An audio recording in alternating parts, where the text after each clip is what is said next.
Hello again, and here we are with a very, very prestigious award, and a person who is familiar to many, many IAIA members, and that is Wes Fisher, who is here as the recipient of IAIA's 2026 Lifetime Achievement Award, which really stands by itself. It's a very unique award for someone who has contributed so much to both IAIA, but also to impact assessment generally. And, I can think of no better recipient than Wes, who remains as active and as thoughtful as ever in terms of contributing and mentoring a lot of people within the organization. So, Wes, congratulations on the award. Welcome to this little video. Let's start off with an easy one. Tell us what you're most proud of, highlights through your career. What are you most proud of? Well, this association is, it's one of the few instruments under law to actually address environmental impacts and environmental problems. And so it is a special honor, particularly when I look at the past recipients of the award. And I feel very humble because I don't measure up to many of the top professionals who I look up to, particularly I'm grateful to all the IAIA members who are providing this award, but especially to the membership that is trying to grapple with the issues of getting the global commons back into what planetary boundary Earth systems folks are calling safe operating space. So I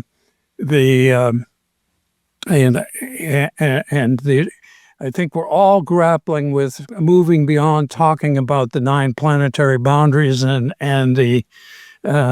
their impacts to actually trying to move towards solutions. And so your position as CEO, with your background in working with the financial sector and knowledge of risk assessment, I think really moves our association in the right direction when it comes to actually finding solutions.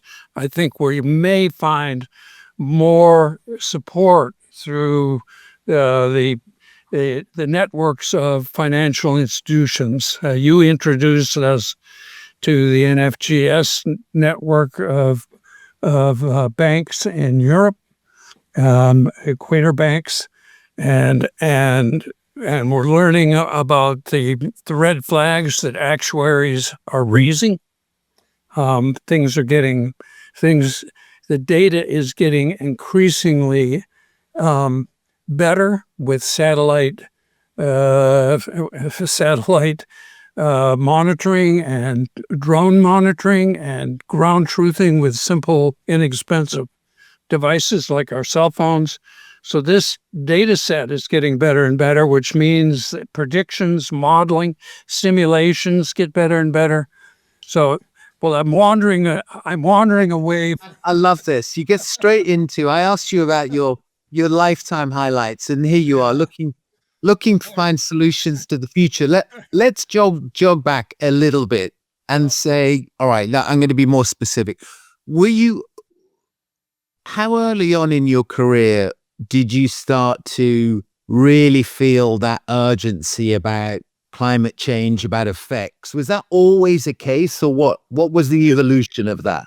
This happened to me. I was born on the prairie in Manitoba, in Winnipeg, and my dad was a telecommunications engineer who moved to California to get warmer and ended up in Silicon Valley. And he went on a business trip to South America, and I was 12 years old, and we went through. We came in. We landed in Caracas, and drove in from the airport. And here's this 12-year-old boy seeing the barrios. And then we went on to Rio. And there I was looking out at the favelas in Rio. And so that's kind of where it started, because I saw the contrast between the Silicon Valley lifestyle and the rest of the world. And we have like half the world's population living on less than $7 a day. That's like 4 billion people. And so that's really where it started. So I ended up being a biology major, interested in the natural world and species. So it went from there to my entering the Peace Corps, going to Uganda, being a science teacher, biology and science teacher in Uganda. And from there, now I have to dig deep. I ended up after Peace Corps in Minnesota, in the ecology and behavioral biology program at the University of Minnesota. My early biology stuff was at Stanford, and that led to. At that time, it was around Rachel Carson time, a little bit after.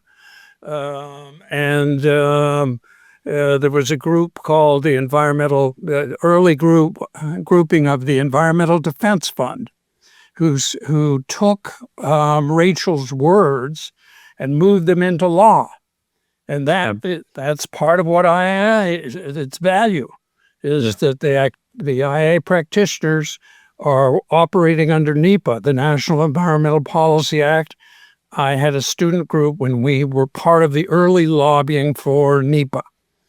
But it was Rachel, it was a lawyer named Yannicone. It was Stony Brook University, the scientists working on the DDT issue and the near extinction of the peregrine falcon as the shells became thin from DDT, that brought the suit that led to the banning of DDT and led to the passage of the National Environmental Policy Act, which the world has then adapted to their needs.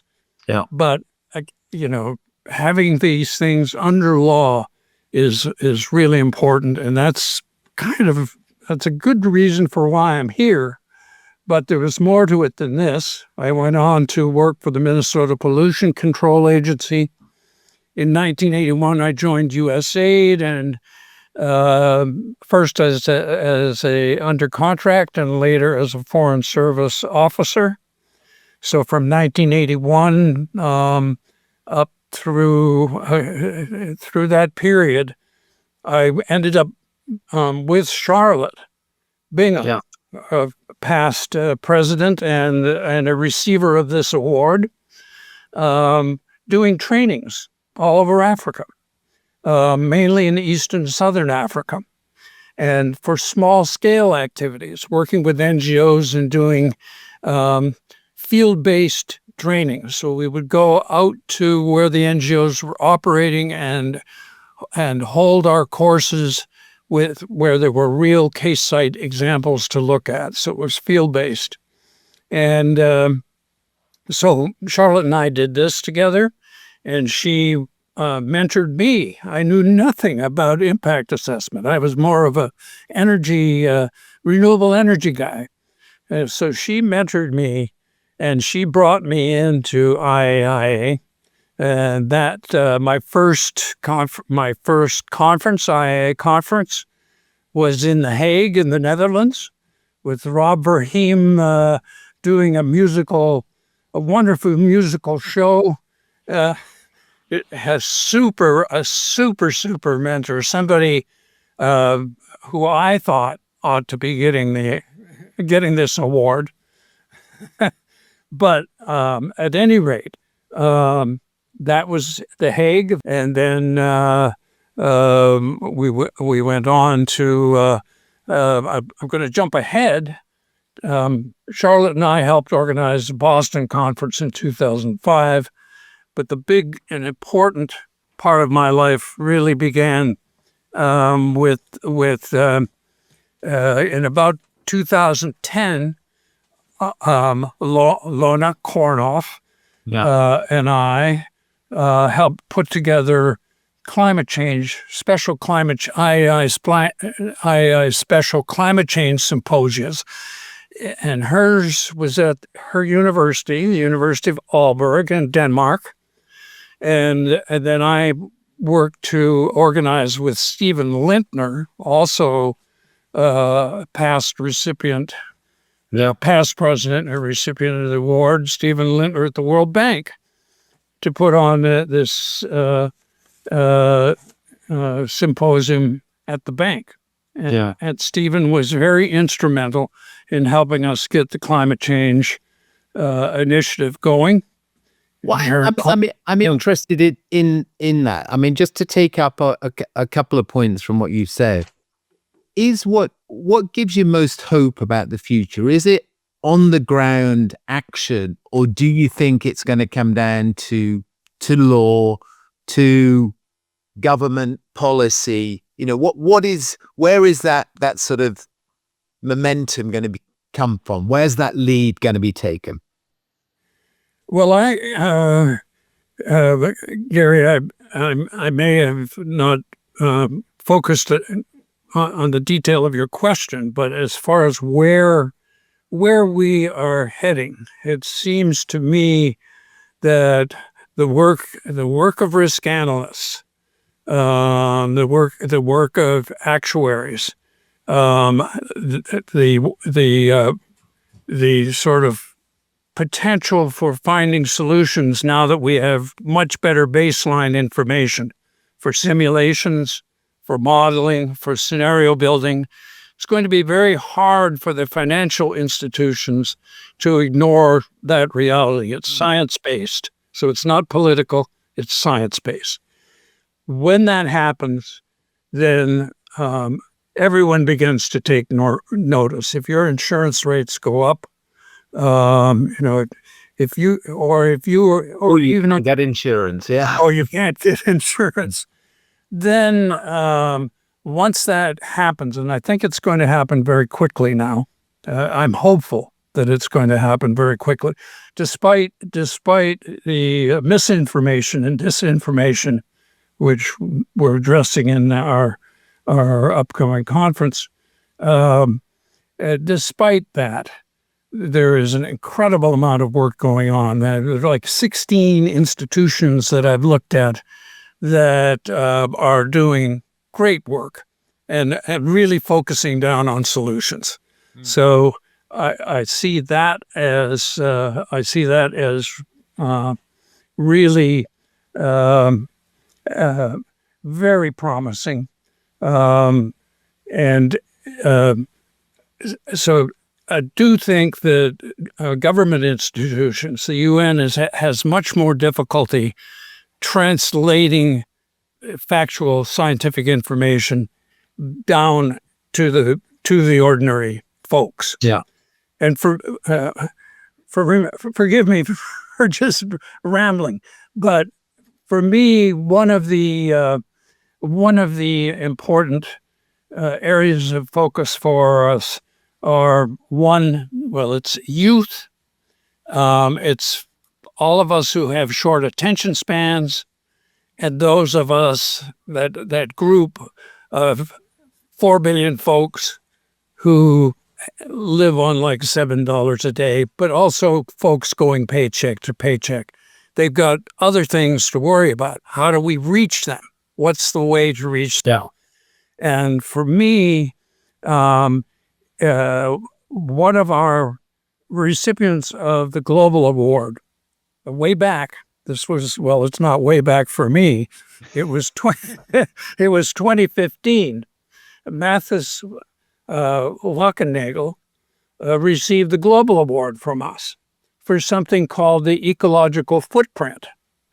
And if you just go to your browser and hit ecological footprint, up comes this animation questionnaire that gives you your footprint.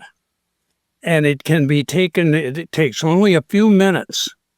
And so folks like me with the short attention span can do this and get a feeling for how many Earths it would take to support me.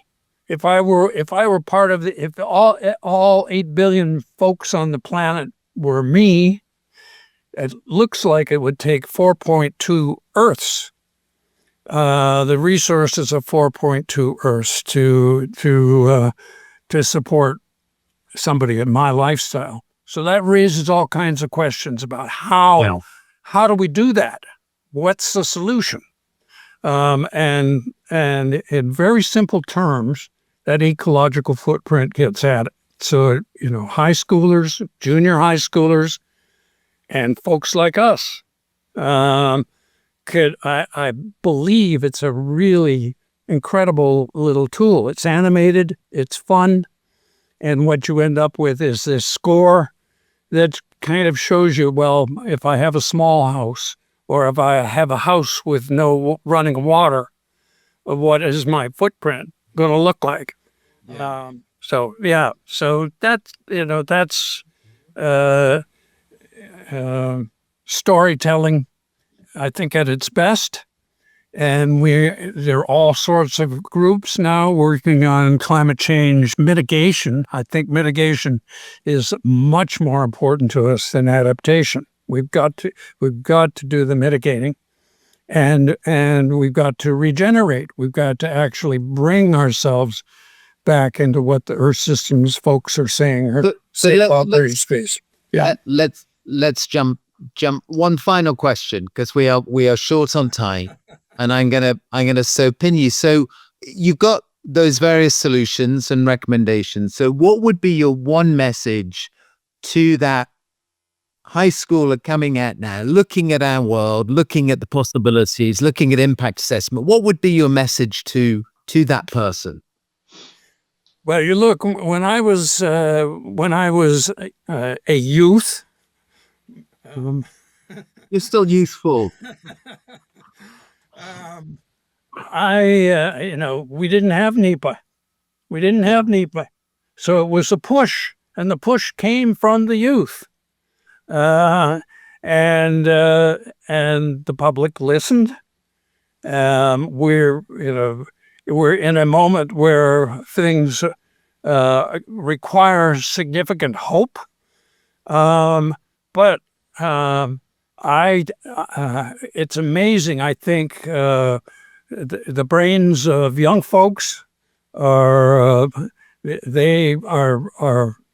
many are very well aware of these issues, and they want solutions, and a combination of bringing science to the front, making sure that it is foremost in everyone's minds and can push back against misinformation, disinformation.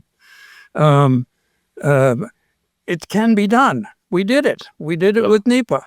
So it's a time to mobilize, and I look at this association as full of people with hope. Yeah. So it's very exciting to belong to this association. Well, Wes, I think that's a very fitting conclusion to it. That, and look, I appreciate the work and the energy that you bring to it as well. I think that's been most apparent. I mean, in the 3 years I've been in this role, the energy that you bring to these issues is terrific. So I am delighted that you've got this award this year, and look, I look forward to continuing these conversations and actions going forwards. So thank you again. And we're really lucky to have you, Gary. You're educating us as well, and you have stepped into this role and become someone who knows impact assessment intimately. All right. Thanks very much. Bye. Bye.